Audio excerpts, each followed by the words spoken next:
ಬಂದಂತಹ ಕಳ್ಳನನ್ನ ತನ್ನ ಚಿನ್ನದ ಅಂಗಡಿಯಿಂದ ಓಡ್ತಾ ಇದ್ದವನನ್ನ ಹಿಂದಕ್ಕೆ ಹೋಗಿ ಹಿಡಿದು ಸಾಹಸವನ್ನ ತೋರಿ ಚಿನ್ನ ಉಳಿಸಿದಷ್ಟೇ ಅಲ್ಲ, ಮಹಿಳೆ ಧೈರ್ಯ ಮಾಡಿದ್ರೆ ಯಾವುದು ಕೂಡ ಅಸಾಧ್ಯ ಅಲ್ಲ ಅನ್ನೋದನ್ನ ತೋರಿಸ್ಕೊಟ್ಟಂತಹ ಮಹಿಳೆ ಶುಭಾ ಅವರು, ಅವರ ದಂಪತಿ ಸಮೇತರಾಗಿದ್ದಾರೆ. ಅವರ ಸಾಹಸವನ್ನ ಕಥೆಯನ್ನ ನಾವು ಕೇಳ್ತಾ ಇದ್ವಿ. ಬನ್ನಿ ಮಾತುಕತೆಯನ್ನ ಮುಂದುವರಿಸೋಣ. ಶುಭಾ ಅವರೇ, ತಾವು ಅಂತ ಇದ್ರಿ ಅಂದ್ರೆ ಆಗ ತಾವು ತೋರಿದಂತಹ ಅಲರ್ಟ್ನೆಸ್ ಅನ್ನೋಂಥದ್ದು ತಮಗೆ ಚಿನ್ನವನ್ನ ಉಳಿಸ್ಲಿಕ್ಕೆ, ಕಳ್ಳನನ್ನ ಹಿಡಿಲಿಕ್ಕೆ ಸಹಾಯ ಆಯಿತು. ಆದರೆ ಅದು ಊಹಿಸಿರ್ಲಿಲ್ಲ ತಾವು ಆ ಮಾಡುವಂತ ಸಂದರ್ಭದಲ್ಲಿ. ಈಗ ನೆನೆಸ್ಕೊಂಡ್ರೆ ಸ್ವಲ್ಪ ಭಯ ಆಗುತ್ತೆ. ಭಯ ಆಗುತ್ತೆ. ಏನಂತಾರೆ ಸುತ್ತಮುತ್ತಲಿನವರು, ಏನಂದ್ರು ಆ ಟೈಮ್ನಲ್ಲಿ ಅಕ್ಕಪಕ್ಕದ ಅಂಗಡಿಯವರು ಅಂತ? ಅಪ್ರಿಶಿಯೇಟ್ ಮಾಡಿದ್ರು, ಖುಷಿ ಆಯ್ತು ನನ್ಗೂನು.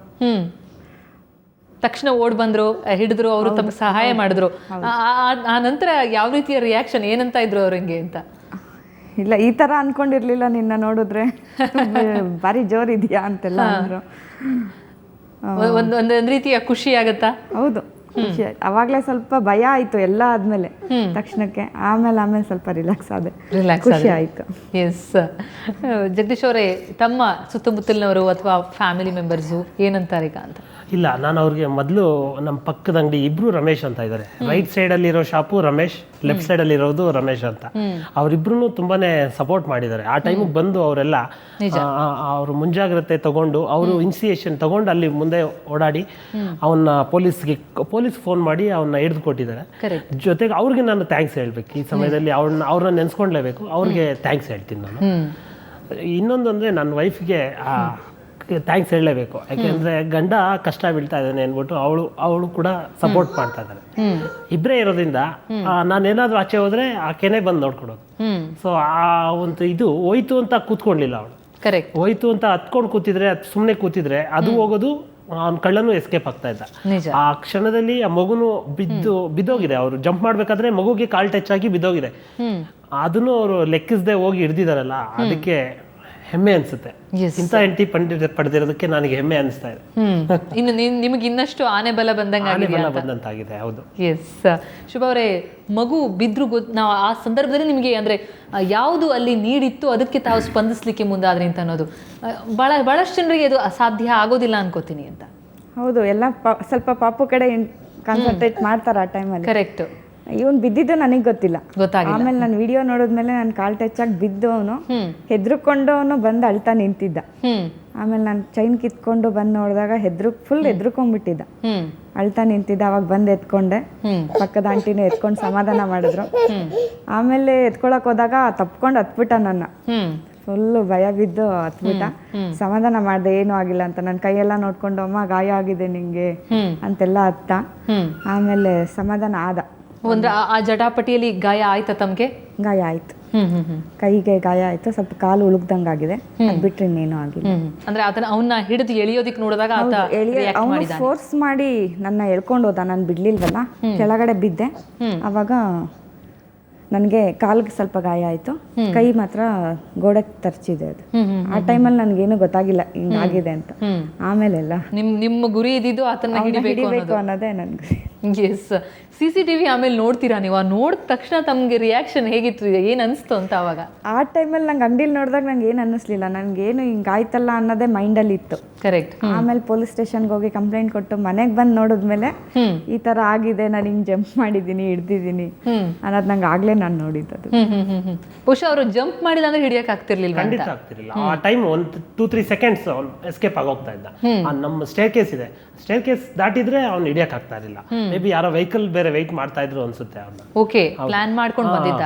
ಅವನ್ನ ಪೊಲೀಸ್ ಸ್ಟೇಷನ್ ಅಲ್ಲಿ ಕರ್ಕೊಂಡೋಗಿ ಎನ್ಕ್ವೈರಿ ಮಾಡಿದಾಗ ಅಲ್ಲಿ ವೆಹಿಕಲ್ ಇದೆ ಅಂತ ಹೇಳ್ತಾ ಇದ್ದ. ನೋಡಿದ್ರೆ ಯಾವ್ದು ಇರ್ಲಿಲ್ಲ, ಅದು ಪ್ಲಾನ್ ಮಾಡ್ಕೊಂಡು ಬಂದಿದ್ದ. ಇವ್ರೇನಾದ್ರು ಆ ಕಡೆ, ನಮ್ದು ಎಂಟ್ರೆನ್ಸ್ ಬೇರೆ ಕಡೆ ಇದೆ, ಸ್ವಲ್ಪ ಆ ಕಡೆ ಎಲ್ ಶೇಪ್ ಅಲ್ಲಿ ಇದೆ. ಸೊ ಆ ಕಡೆಯಿಂದ ಹೋಗಿ ಬಂದಿದ್ರೆ ಅವ್ನು ಎಸ್ಕೇಪ್ ಆಗ್ತಾ ಇದ್ದ.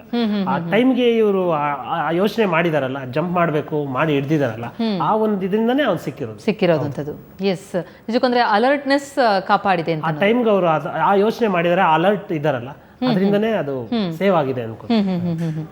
ಎಸ್, ಈಗ ಒಬ್ರು ಕಾಲರ್ ನಮ್ಮ ಜೊತೆ ಇದ್ದಾರೆ. ಮಹಿಳಾ ಸಂಘದ ಅಧ್ಯಕ್ಷರಾಗಿರುವಂತಹ ಸುಮಾಲಿನಿ ಅವರ ಜೊತೆ ದೂರವಾಣಿ ಸಂಪರ್ಕದಲ್ಲಿದ್ದಾರೆ. ಸುಮಾಲಿನಿ ಅವರೇ, ನಮಸ್ಕಾರ. ನಮಸ್ತೆ ಮೇಡಮ್, ಹೇಳಿ.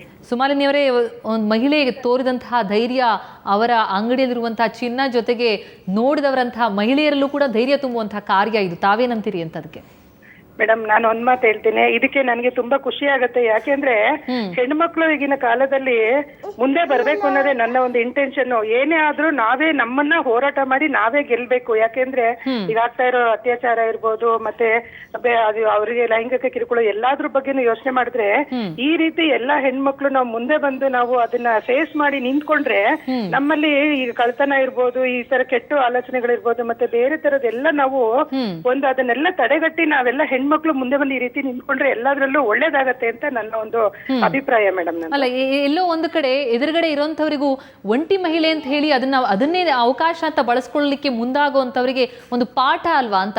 ಮಹಿಳೆ ಅಂತ ಅಂದಾಕ್ಷಣದ ಅಲಕ್ಷ್ಯ ಮಾಡಬೇಡಿ, ನಿಮಗೆ ಸರಿಯಾಗಿ ಏಟ್ ಬೀಳುವಂತಹ ಕಾಲ ಇದು ಅಂತ ಅನ್ನೋದು. ಹೌದು ಮೇಡಮ್, ಅದೇನೆ ನಾನು ಹೇಳ್ತಾ ಇರೋದು. ಅದನ್ನ ನಾವು ಎಲ್ಲಾರು ಧೈರ್ಯದಿಂದ ಎದುರಿಸೋದನ್ನ ಕಲಿಬೇಕು. ಫಸ್ಟ್ ಹೆಣ್ಮಕ್ಳು ನಮ್ಮನ್ನ ಹೆಂಗೆ ಸೇಫ್ ಮಾಡ್ಕೋಬೇಕು, ನಾವ್ ಯಾವ ರೀತಿ ಅವ್ರ ಜೊತೆ ಫೇಸ್ ಮಾಡ್ಬೇಕು, ಅವ್ರನ್ನ ಹೆಂಗೆ ಹೋರಾಟ ಮಾಡಿ ಅವ್ರನ್ನ ಹೆದರಿಸಿ ನಾವು ಕಳಿಸ್ಬೇಕು, ಅದನ್ನೆಲ್ಲ ನಾವು ಫಸ್ಟ್ ಅದನ್ನ ಒಂದು ಈಗ ನಾನು ಸುಮಾರು ಕಡೆ ಎಲ್ಲ ನಾನು ಗಾರ್ಮೆಂಟ್ಸ್ ಅಲ್ಲಿ ಇರ್ಬೋದು, ಕಾಲೇಜಲ್ಲಿ ಇರ್ಬೋದು, ಹೆಣ್ಮಕ್ಳಿಗೆ ಆ ತರದೆಲ್ಲ ನಾನು ಹೇಳ್ಕೊಡ್ತಾ ಇದ್ದೀನಿ. ಆತರ ಇವ್ರು ಮಹಿಳೆಯರು ಮನೆಯಲ್ಲಿ ಇರೋರು ಕೂಡ ಅದನ್ನ ಒಂದು ನಾವು ಒಂದು ಆ ಏರಿಯಾದಲ್ಲಿ ಹೋಗಿ ನಾವು ಅವರಿಗೆ ಎಲ್ಲರಿಗೂ ಒಂದು ಅಲ್ಲೆಲ್ಲ ಒಂದು ರೂಮ್ ತಕೊಂಡು ಅಲ್ಲಿ ಕೂರ್ಸ್ಕೊಂಡು ಅವರಿಗೆಲ್ಲ ಒಂದು ನಾವು ಅವರಿಗೆ ಒಂದು ಗೈಡೆನ್ಸ್ ಕೊಟ್ರೆ ಎಲ್ಲಾ ಹೆಣ್ಮಕ್ಳು ಈ ರೀತಿ ಮಾಡಿದ್ರೆ ಬಹಳ ಒಳ್ಳೇದಾಗತ್ತೆ. ಮತ್ತೆ ಕಳ್ರು ಸುಳ್ರು ಎಲ್ಲರಿಗೂ ನಾವು ಅವ್ರನ್ನ ತಡೆಗಟ್ಟಕ್ಕೆ ಒಂದು ದಾರಿ ಆಗತ್ತೆ ಎಂದು ನನ್ನ ಒಂದು ಅನಿಸಿಕೆ ಮೇಡಮ್ ನಂದು. ಎಸ್ ಎಸ್, ಶುಭಾ ಅವರಿದ್ದಾರೆ, ನೇರವಾಗಿ ತಾವು ಅವರಿಗೆ ಹೇಳ್ಬೋದು, ಏನ್ ಹೇಳ್ತೀರಿ ಅಂತ. ಶುಭಾ ಅವರೇ ನಮಸ್ಕಾರ. ನಮಸ್ಕಾರ ಮೇಡಮ್. ನಮಸ್ಕಾರ, ತುಂಬಾ ಒಳ್ಳೇದ್ ಮಾಡಿದೀರಾ. ನಿಜವಾಗೂ ಜೀವನದಲ್ಲಿ ನೀವು ಬನ್ನಿ, ನಿಮ್ಮ ಅಕ್ಕಪಕ್ಕದವ್ರಿಗೂ ಹೇಳಿ, ಅವರು ಎಲ್ಲ ಈ ರೀತಿನೇ ಮಾಡಿದ್ರೆ ನಮ್ಮಂತವ್ರದ್ದು ಹೆಲ್ಪ್ ತಗೊಳ್ಬೇಕಾದ್ರೆ ನಾವು ನಿಮ್ ಜೊತೆಗೆ ಬರ್ತೀವಿ. ಎಲ್ಲಾದ್ರಲ್ಲೂ ಹೆಣ್ಮಕ್ಳು ಹೋರಾಟ ಮಾಡಿ ಇದನ್ನ ಮುಂದೆ ತಡೆಗಟ್ಟೋದ್ರಲ್ಲಿ ನಾವೆಲ್ಲರೂ ಒಂದು ಒಳ್ಳೆ ಕೆಲಸ ಮಾಡ್ಬೋದು ಅಂತ ನಂದು ಒಂದಿದು. ನಿಮ್ ಬಗ್ಗೆ ನಂಗೆ ತುಂಬಾ ಖುಷಿ ಆಯ್ತು, ತುಂಬಾ ಹೆಮ್ಮೆ ಆಗ್ತಿದೆ ನಂಗೆ ನಿಮ್ಮ ವಿಷಯದಲ್ಲಿ madam. Thank you madam. Thank you ಧನ್ಯವಾದಗಳು ಸುವರ್ಣ ನ್ಯೂಸ್ನೊಂದಿಗೆ ಮಾತನಾಡಿದ್ದಕ್ಕೆ. ಬಹಳ ಕಡೆಯಿಂದ ಪ್ರಶಂಸೆಗಳು ಬರ್ತಾ ಇದೆ, ಏನನ್ಸುತ್ತೆ ಶುಭಾರೆ? ತುಂಬಾ ಖುಷಿ ಆಗ್ತಿದೆ, ನಿರೀಕ್ಷಿಸಿರ್ಲಿಲ್ಲ ಯಾವುದನ್ನು, ಸ್ವಲ್ಪನೂ ಇಲ್ಲ. ಏನ್ ಮನೇಲಿ ಇರುವಂಥವ್ರು ಕುಟುಂಬಸ್ಥರು ಅಥವಾ ತಂದೆ ತಾಯಿ ಅವೆಲ್ಲ ವಿಚಾರ ಕೇಳಿದಾಗ ಏನಂದ್ರು ಅಂತ, ಯಾವ ರೀತಿ ರಿಯಾಕ್ಷನ್? ಅವ್ರು ತುಂಬಾ ಖುಷಿ ಪಟ್ರು. ನಮ್ಮ ತಂದೆ ಅಂತ ನೀನ್ ನನ್ ಗಂಡ್ಮಗ ಇದ್ದಂಗೆ ಬಿಡು ಅಂತಂದ್ರು. ನನಗೆ ಇನ್ನೂ ಖುಷಿ ಆಗೋಯ್ತು ಆ ಟೈಮಲ್ಲಿ. ಖುಷಿ ಆಯ್ತು, ಖುಷಿಯಾಗಿದೆ ಅವ್ರಿಗೆಲ್ರಿಗೂ ಕೂಡ. ಸ್ನೇಹಿತರು ಏನಂತಾರೆ, ಕಾಲು ಎಳಿತಿದ್ದಾರಾ? ಕಾಲು ಎಳೆದ್ರು ಒಬ್ರು, ರಾತ್ರಿ ಫೇಮಸ್ ಆಗ್ಬಿಟ್ಟೆ ಅಂತ. ಖುಷಿ ಆಯ್ತು. ಎಲ್ಲ ಕಡೆಯಿಂದನೂ ಫೋನ್ ಮಾಡ್ತಿದ್ದಾರೆ. ಎಲ್ಲೋ ಒಂದ್ ಕಡೆ ನಿಜಕ್ಕೂ ಕೂಡ ಅಂದ್ರೆ ನಾವು ಆಗ್ಲೇ ಮಾತನಾಡ್ತಾನೆ ಹೇಳ್ತಾ ಇರುವಂತ ಮಾತಂದ್ರೆ, ಇದು ಕೇವಲ ತಮ್ಮ ಚಿನ್ನದ ಅಂಗಡಿಯ ಚಿನ್ನ ಉಳಿಸ್ಕೊಂಡಂತ ವಿಚಾರ ಅಷ್ಟೇ ಅಲ್ಲ.